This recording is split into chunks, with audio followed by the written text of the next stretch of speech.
Hello नमस्कार दोस्तों, स्वागत है आप सभी का ड्रीम एग्जाम स्टडी प्लेटफॉर्म पर। दोस्तों आज हम इस वीडियो में देखने वाले हैं आरपीएफ कांस्टेबल और एसआई भर्ती 2024 के संबंध में भारतीय राज्य व्यवस्था और संविधान की क्लास नंबर 4, यानी दोस्तों ये पॉलिटी की क्लास नंबर 4 होने वाली है। दोस्तों यह वीडियो आपकी परीक्षा की दृष्टि से अति महत्वपूर्ण होने वाली है। दोस्तों वीडियो को शुरू करने से पहले आपसे एक निवेदन है कि यदि आप चैनल पर नए हैं तो चैनल को कर लीजिए सब्सक्राइब और साथ में बेल आइकन भी दबा लीजिए ताकि जब भी हम अगला वीडियो अपलोड करें आप तक नोटिफिकेशन सबसे पहले पहुंच जाए। दोस्तों इसके पहले हम 4 क्लासें पॉलिटी की 3 क्लासें पॉलिटी की कर चुके हैं। यदि आपने नहीं देखी तो आप चैनल पर जाकर देख सकते हैं। चलिए दोस्तों वीडियो को शुरू करते हैं।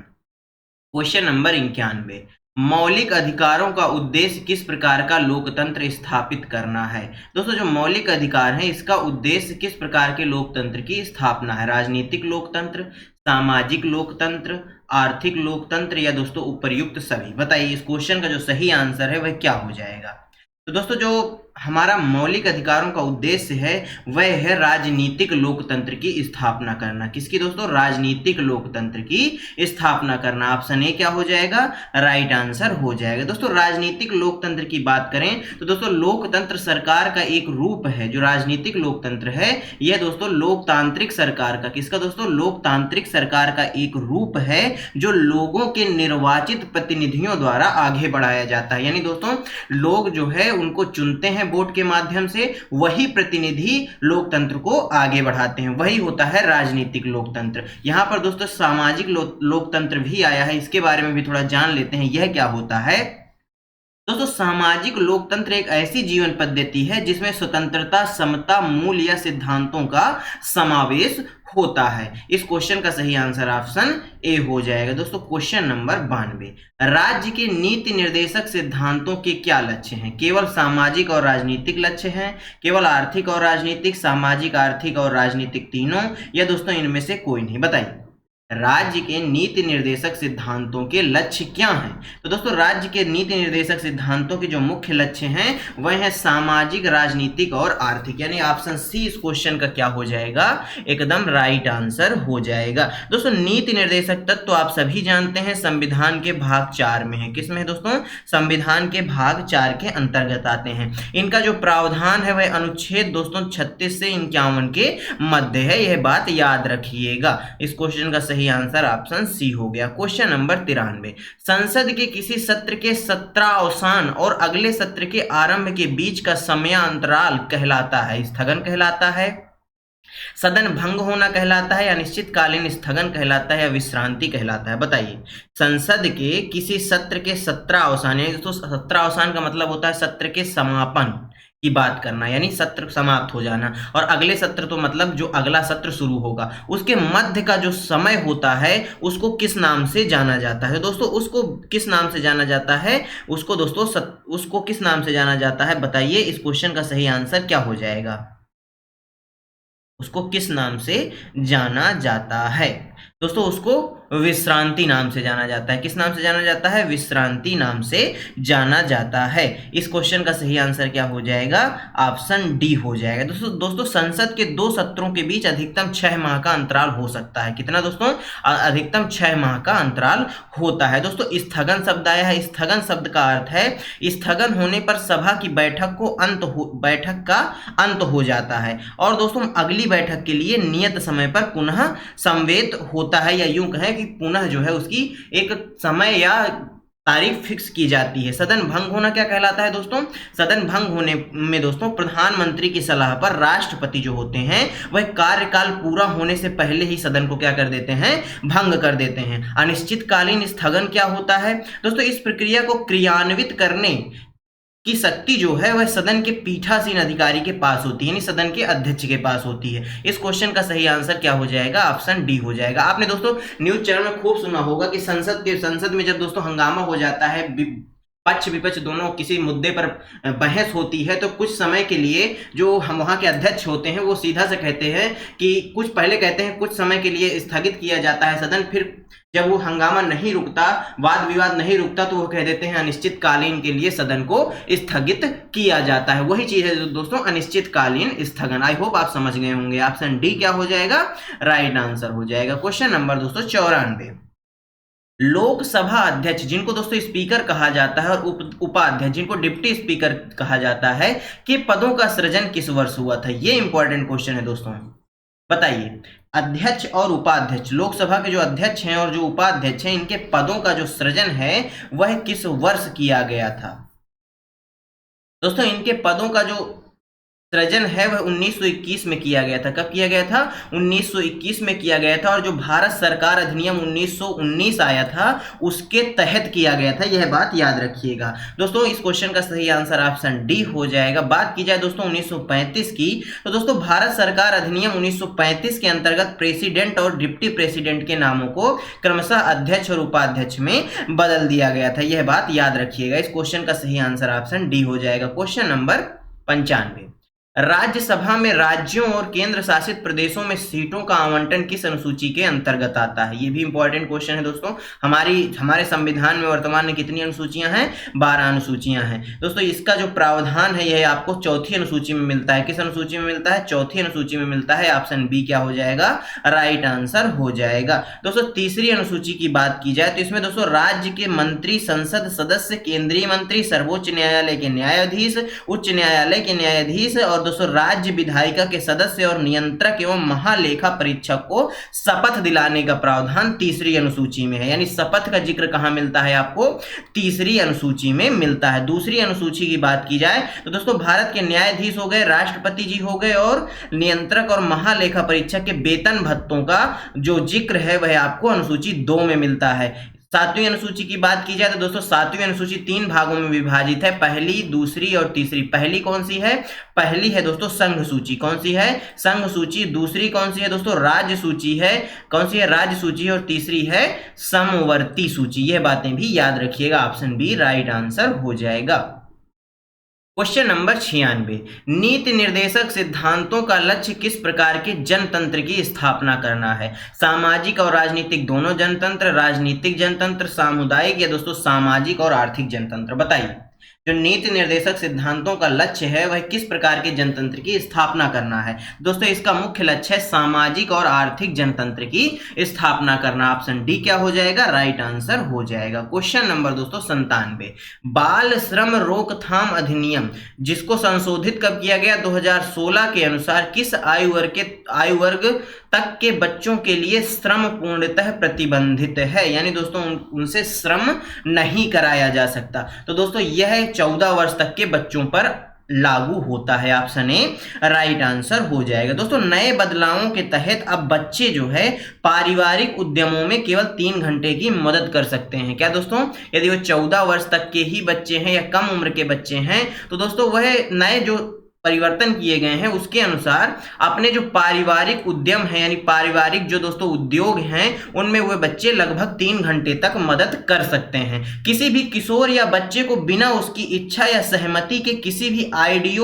ऑडियो दोस्तों विजुअल और स्पोर्ट्स गतिविधियों में भाग लेने के लिए बाध्य नहीं किया जा सकता। इस बात का भी इस अधिनियम में प्रावधान है। दोस्तों यदि आप कहें तो ये जो अधिनियम है, जितने भी अधिनियम हैं, इनकी एक छोटी छोटी वीडियो अलग अलग करके हम आपके लिए बना सकते हैं चैनल पे, यदि दोस्तों आप कमेंट करके हमको इस बात को कहें तो।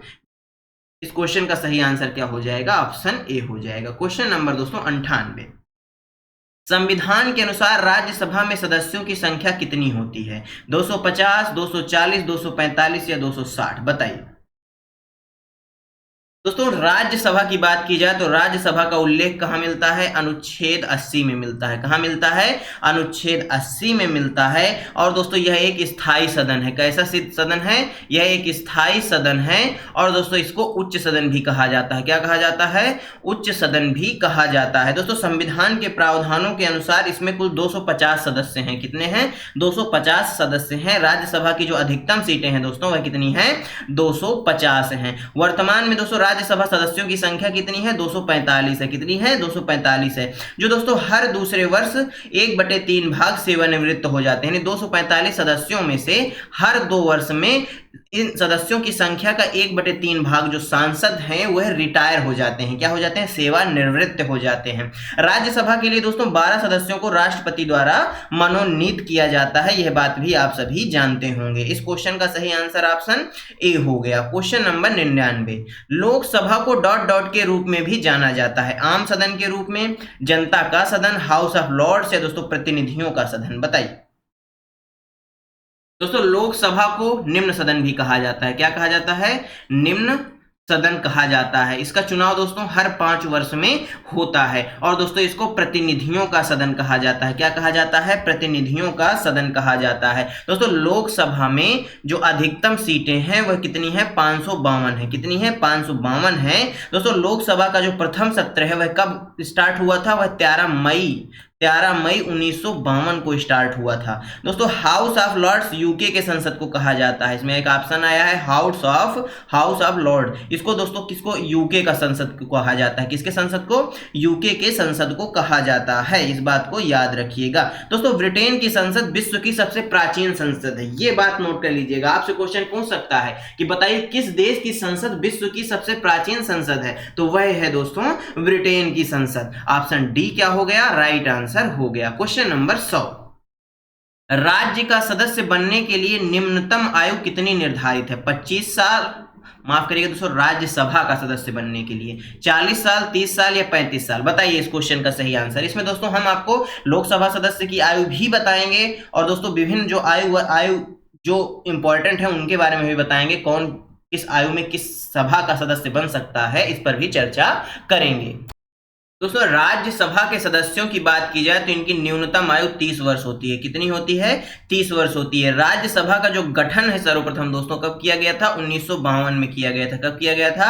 1952 में किया गया था। दोस्तों संविधान की चौथी अनुसूची में राज्यसभा की सीटों के आवंटन से संबंधित है। जो चौथी अनुसूची है संविधान की वह राज्यसभा की सीटों से संबंधित है। दोस्तों राज्यसभा के जो सदस्य हैं इनका कार्यकाल 6 वर्ष होता है। कितना होता है? 6 वर्ष होता है। दोस्तों 25 वर्ष जो न्यूनतम आयु है वह लोकसभा की होती है। किसकी दोस्तों? लोकसभा सदस्य बनने की जो न्यूनतम आयु है वह 25 वर्ष होती है और प्रधानमंत्री बनने की जो न्यूनतम आयु है वह भी 25 वर्ष ही होती है। ऑप्शन सी राइट आंसर हो जाएगा। क्वेश्चन नंबर 101, संसद में एक वर्ष में कितने सत्र होते हैं? 4, 3, 5 या 2? बताइए दोस्तों संसद में 3 सत्र होते हैं। कितने सत्र होते हैं? 3 सत्र होते हैं। कौन कौन से होते हैं? पहला होता है दोस्तों बजट सत्र, यानी पैसा वाला जो सत्र है दोस्तों वह कब होता है? वह कब से कब होता है? यह फरवरी से मई तक चलता है। कब से दोस्तों? फरवरी से मई तक चलने वाला बजट सत्र होता है। यानी वर्तमान में दोस्तों बजट सत्र चल रहा है, ये आप कह सकते हैं फरवरी से मई के बीच में। फिर आता है दोस्तों दूसरा सत्र आता है मानसून सत्र। कौन सा आता है? मानसून सत्र, जो दोस्तों कब से कब तक? जुलाई से। कब से दोस्तों?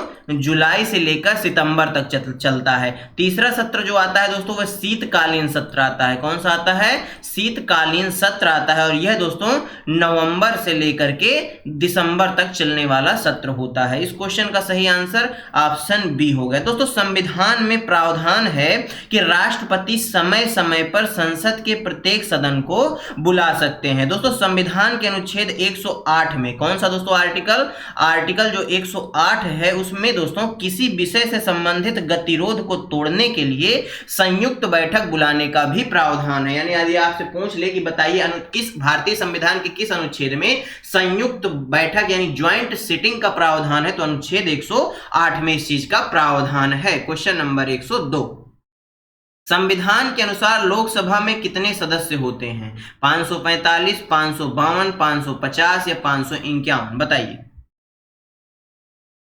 दोस्तों लोकसभा में जो संविधान के अनुसार है कुल 552 सदस्य अधिकतम हो सकते हैं, लेकिन वर्तमान में हमारी लोकसभा में कितने सदस्य हैं? तो दोस्तों 545 सदस्य हैं। कितने हैं?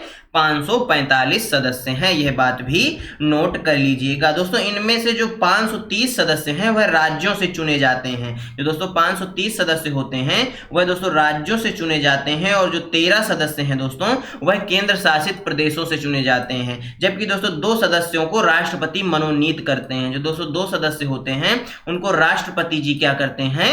मनोनीत करते हैं। यह बात भी याद रखिएगा। दोस्तों लोकसभा के लिए न्यूनतम आयु भी मैंने बता ही दी आपको, 25 वर्ष होती है। ऑप्शन बी राइट आंसर हो जाएगा। क्वेश्चन नंबर 103, लोकसभा का संसद सदस्य बनने के लिए न्यूनतम आयु सीमा क्या है? 25 वर्ष। दोस्तों अभी मैंने बताया 25 वर्ष होती है। कितनी होती है? 25 वर्ष होती है। एक ऑप्शन ए राइट आंसर हो जाएगा। क्वेश्चन नंबर दोस्तों 104, निम्न में से कौन सा भारतीय संसद का स्थायी सदन है? तो दोस्तों आप सभी जानते हैं भारतीय संसद का जो स्थायी सदन है वह राज्यसभा है। कौन सा है? राज्यसभा है। जबकि दोस्तों अस्थायी सदन लोकसभा है और लोकसभा को निम्न सदन भी कहा जाता है, यह बात भी याद रखिएगा। क्वेश्चन नंबर दोस्तों 105, क्या राज्यसभा भंग की जा सकती है? इंपॉर्टेंट क्वेश्चन है दोस्तों। क्या राज्यसभा भंग की जा सकती है? कभी नहीं की जा सकती, राष्ट्रपति के विवेकाधिकार पर है, या हाँ प्रत्येक 3 वर्ष में, या दोस्तों हाँ आपातकाल के दौरान। बताइए। तो दोस्तों राज्यसभा को भंग नहीं किया जा सकता। क्या दोस्तों?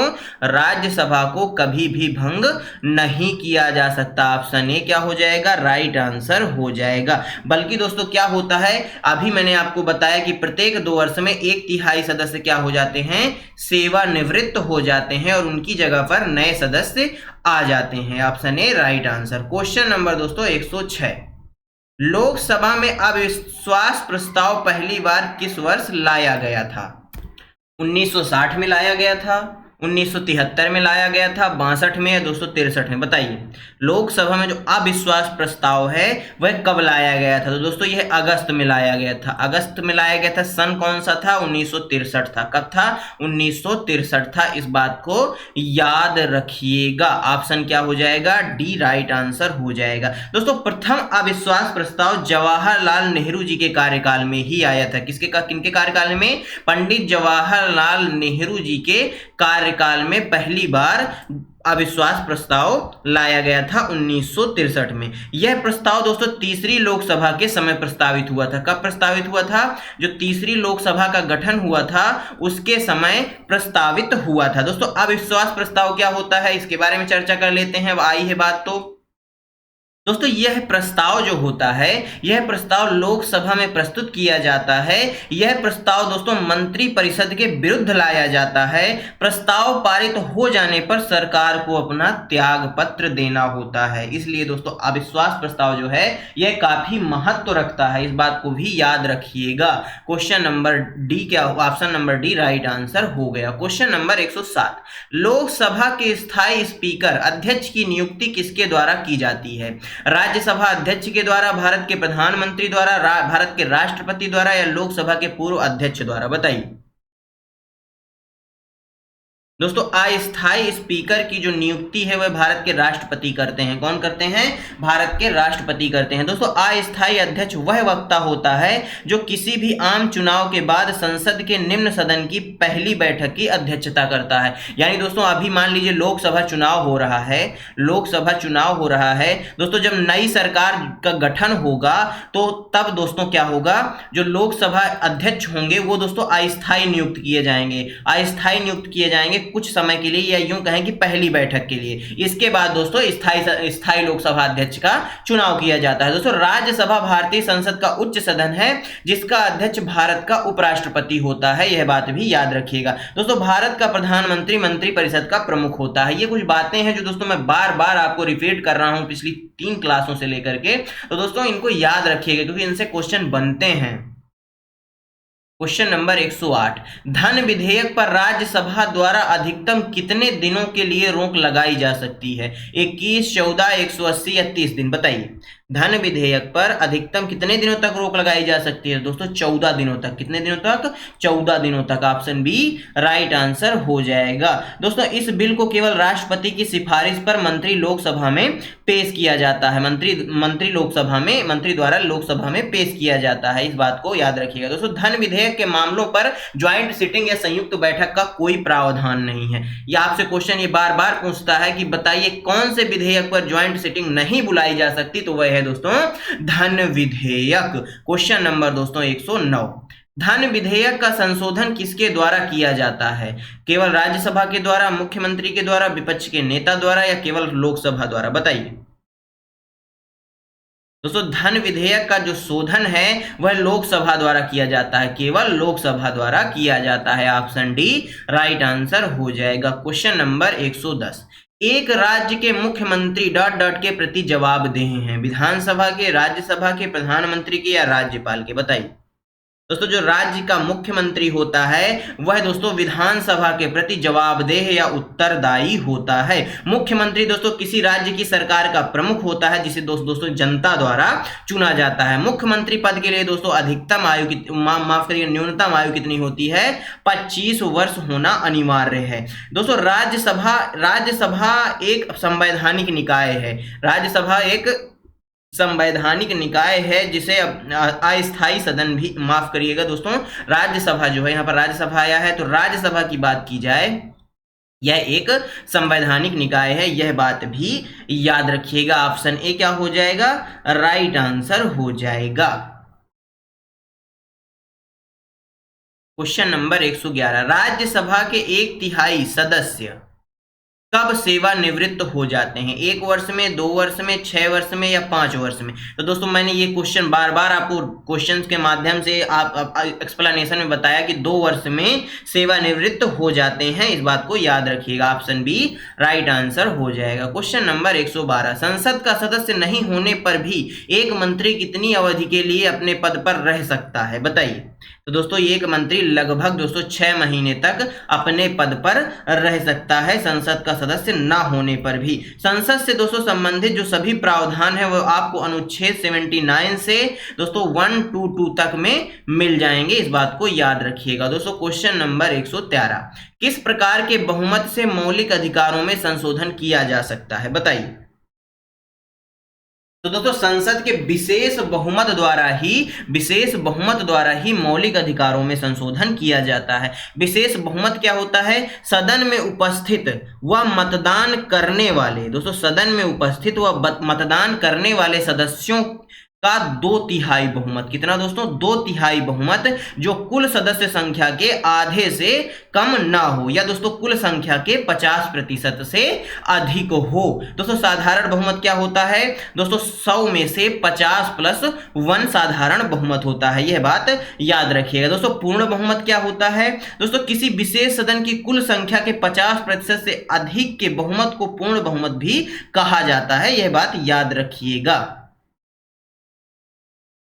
इस क्वेश्चन का सही आंसर ऑप्शन डी हो गया। क्वेश्चन नंबर 14, अंतिम औपचारिकता क्या है जिसके बिना हमारे देश में कोई केंद्रीय विधेयक कानून नहीं बन सकता? दोस्तों अंतिम औपचारिकता क्या है जिसके बिना कोई भी विधेयक कानून नहीं बन सकता? तो आप सभी जानते हैं जो अंतिम औपचारिकता है वह है राष्ट्रपति जी के हस्ताक्षर। ऑप्शन ए क्या हो जाएगा? राइट आंसर हो जाएगा। दोस्तों अनुच्छेद 111 के तहत जब कोई बिल दोनों सदनों द्वारा पारित हो जाता है तो इसे राष्ट्रपति के अनुमोदन के लिए भेज दिया जाता है। Option A right answer. Question number दोस्तों 115, राज्यसभा के सदस्यों की कार्यावधि कितनी होती है? दोस्तों 6 वर्ष होती है। कितनी होती है? 6 वर्ष होती है। लोकसभा की दोस्तों 5 वर्ष होती है। इस क्वेश्चन का सही आंसर क्या हो गया? ऑप्शन ए हो गया। दोस्तों क्वेश्चन नंबर 116, निम्नलिखित में से कौन भारतीय संसद के दोनों सदनों की संयुक्त बैठक की अध्यक्षता कर सकता है? इंपॉर्टेंट क्वेश्चन है दोस्तों परीक्षा की दृष्टि से। किसी भी एक राज्य के मुख्यमंत्री, भारत के प्रधानमंत्री या दोस्तों लोकसभा के अध्यक्ष या दोस्तों राज्यसभा के सभापति? बताइए। तो दोस्तों दोनों सदनों की जो संयुक्त बैठक है उसकी अध्यक्षता कौन कर सकता है? लोकसभा का अध्यक्ष, यानी ऑप्शन सी क्या हो जाएगा?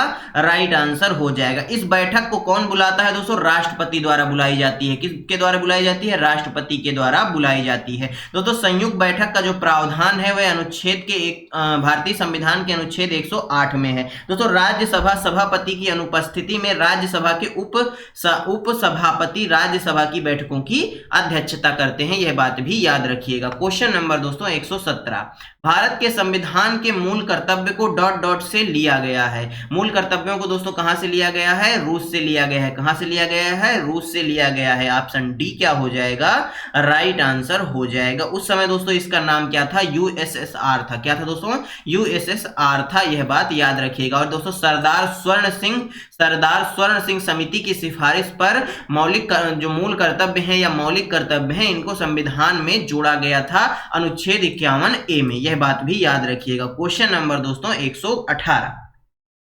निम्नलिखित में से किन राज्यों में द्विपक्षीय विधानसभा नहीं है, यानी बाईकैमरल विधानसभा नहीं है। कर्नाटक में है, बिहार में, उत्तर प्रदेश में या तमिलनाडु में, किस में नहीं है दोस्तों? तमिलनाडु में द्विसदनात्मक राज्यसभा नहीं, विधानसभा नहीं है दोस्तों। द्विसदनात्मक जो विधानसभा है वह केवल 6 राज्यों में है। 6 राज्यों में कौन कौन से हैं दोस्तों? कर्नाटक, बिहार, उत्तर प्रदेश, आंध्र प्रदेश, तेलंगाना और महाराष्ट्र में द्विपक्षीय विधानसभा का प्रावधान है दोस्तों। द्विसदनीय विधायिका की शुरुआत भारत सरकार अधिनियम 1919 से हुई थी, इस बात को याद रखिएगा। इस अधिनियम के द्वारा दोस्तों केंद्रीय विधायिका को अधिक सशक्त बनाया गया था। ऑप्शन डी राइट आंसर हो जाएगा दोस्तों, क्वेश्चन नंबर 119।